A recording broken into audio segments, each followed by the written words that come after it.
Well, that's the last of the mortises in this end style. They look good, followed the lines like I'd hoped to, and I've got them all set up. Looks like you've marked the ends of these rails and even of these muntins for where the tenons will be. Right. Each of these rails goes into the end style there, and by putting these black marks on here with a pencil, I know that's really where I've got to make the cut.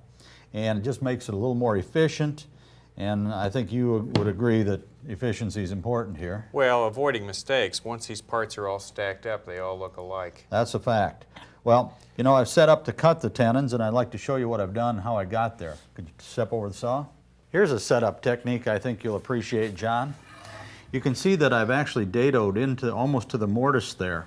That little feather of wood that's left there, that's actually the interference of our to make the mortise that size. And they are just feathers. Yep, and they're equal, which is good. I raised the dado head just a hair after that so that it would be about perfect. And I also then set the distance from the fence to the outside of the dado to exactly 1 inch, which gives us our 1 inch tenon here. Yeah. And we also then will bottom out on the shoulder because our mortise is 1 1/16 inches deep. So these two cuts are made this way, and then we'll have to readjust the dado head for the other two. Let's see if it fits. That's a good idea. Ooh, what do you think? Well, that's just perfect. It'll slip in there with just with the pressure of your hand. A little glue should tighten that up. It'll Yeah. be perfect. All right, I think we're ready. Let's go ahead and get the parts and cut those.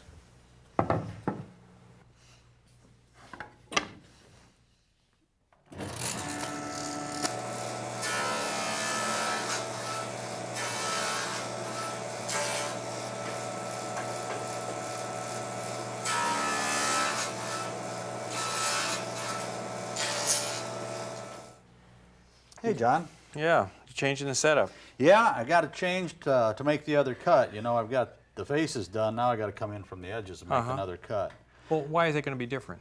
Well, this is a 1/4 inch from the face, and these are going to be 3/8 from the ends. In fact, I've marked it like so. And the reason for that is I want a little more grain holding the joints together. Pass that piece over, maybe I can show you a little clearer here. If you look at what's happening, these are the ends of the piece, and that's where they'll be cut. All right, so I raised the dado head up to cut that pencil line. But the reason I've changed and I have more wood here is if that end grain up here were as little as what we have on the sides here, we wouldn't have much strength, would we? In fact, even fitting them, we might break them out. Sure. So I think we're better off the way we are, and this was really a pretty easy setup. In fact, all I did was raise the dado head, leaving the fence in the appropriate position, and this is what I've got. In other words, this will just almost drop in there. You can see once you round the corners, yeah, we'll it's take a a fit. knife or a chisel and we should be able to clean those up.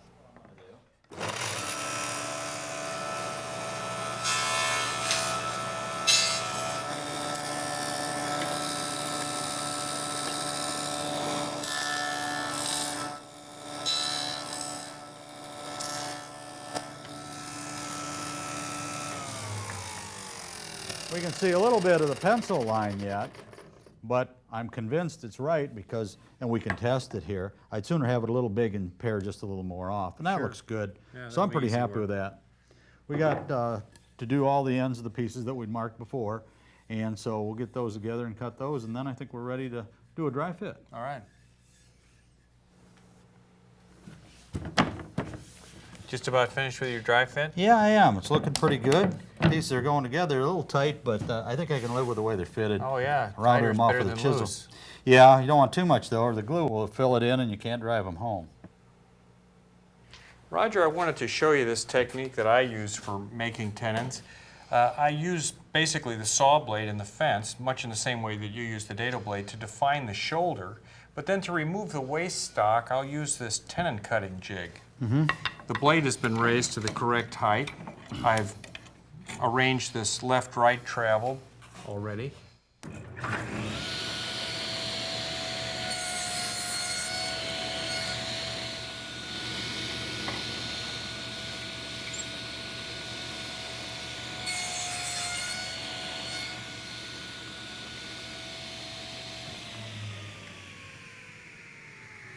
Wow.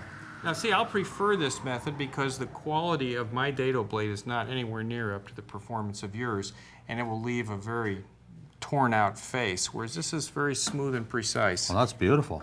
Yeah.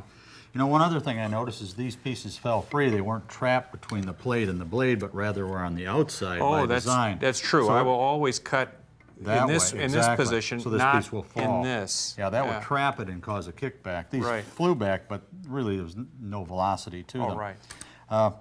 Yeah, that's very nice. I'm impressed. And I think this is a real sturdy piece. It looks like it could perform a number of other functions as well. Well, this can angle, and it can angle in several planes, so it's it's very versatile. Real joinery tool. Yeah. Very interesting. Well, shall we get back and glue yeah, up? let's glue those up.